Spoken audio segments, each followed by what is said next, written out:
Shalom, selamat pagi Bapak Ibu Saudara-saudari yang dikasihi oleh Tuhan kita Yesus Kristus. Pagi hari ini saya mengajak kita merenungkan firman Tuhan yang terambil dalam Roma 12 ayat 18 sampai 21 dengan tema mengampuni tanpa batas. Kehidupan orang percaya di dalam dunia ini adalah menjadi serupa dengan Kristus.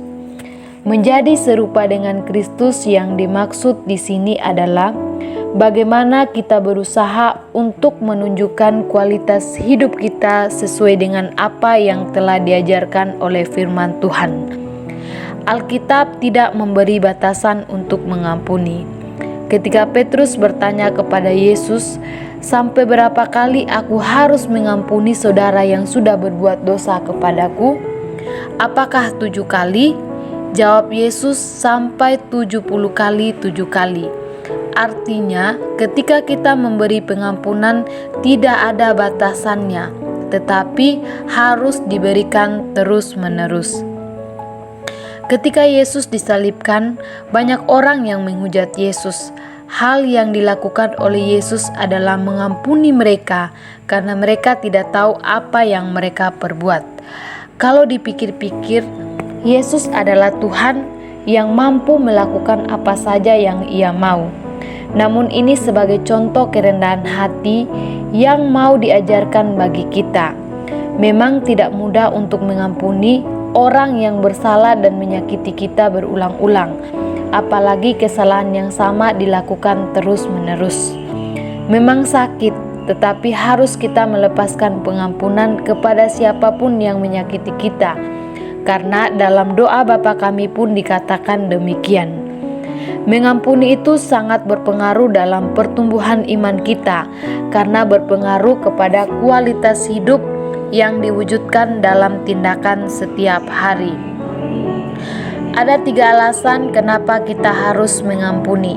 Yang pertama, mengampuni tidak menuntut pembalasan. Ayat 19. Pembalasan haknya Tuhan. Jika kita membalas, maka akan muncul yang namanya permusuhan. Permusuhan itu bisa mengakibatkan kita melakukan hal-hal yang tidak baik. Bahkan kita akan kehilangan jati diri sebagai anak Kristen yang serupa dengan Kristus, dan kita akan sama dengan orang di luar Kristus. Jangan memberi batasan ketika kita mengampuni, karena Yesus juga tidak memberi batasan pengampunan kepada saya dan kita semua. Yang kedua, alasan kenapa kita harus mengampuni, karena mengampuni akan mengubah pola pikir dan tindakan. Ayat 20. Tuhan menghendaki kita untuk melakukan hal yang baik. Masalah kadang membuat kita marah, hampir hilang kesabaran, tetapi itulah ujian. Sesulit apapun dalam hal mengampuni, percayalah ada satu pribadi, yaitu Roh Kudus, yang akan mengubahkan pola pikir kita sehingga kita dimampukan untuk mengampuni dan melakukan tindakan yang sesuai dengan firman Tuhan. Kita percaya bahwa orang yang pernah menyakiti kita bukan lagi sebagai lawan, melainkan teman di dalam Tuhan. Alasan kenapa kita harus mengampuni yang ketiga, mengampuni adalah tindakan kebaikan. Ayat 20. Kebaikan dapat mengalahkan kejahatan. Intinya ada pengampunan. Pengampunan yang tulus ditujukan dalam sikap hidup yang baik, dan yakinlah kita akan mengalahkan kejahatan.